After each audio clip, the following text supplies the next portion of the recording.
पहले मैं तुम्हें मोहम्मद की पैरवी करने के लिए मना करता था और इसके लिए मैंने तुम पर जुल्म भी किए। उस वक्त मैं जहालत के दौर में था।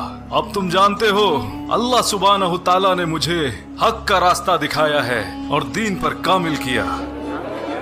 अब मेरी एक नसीहत मानो, नसीहत जो तुम्हारी जिंदगी को रोशन कर देगी और तुम हक के रास्ते पर आओगे। मैं मजबूर नहीं करूंगा जैसे मैं तुम्हें पहले किया करता था। वल्लाही रब के हुक्म से ये दीन सच्चा है। खुद को जहालत से बचाओ, अल्लाह दीन का निगहबान है। मेरी बात मानो और आगे आओ, इससे पहले कि तुम्हें फिर पछताना पड़े। मेरी आप सब से गुजारिश है, अगर मैंने किसी पर ज्यादती या जुल्म किया है तो वो आगे आए और मुझसे अपना बदला ले। किसकी हिम्मत होगी? या तो वो लोग आगे आकर हिसाब पूरा करें, मैं तैयार हूँ, या फिर मुझे इसके लिए माफ कर दें। जो भी बदला लेना चाहे वो आगे आए।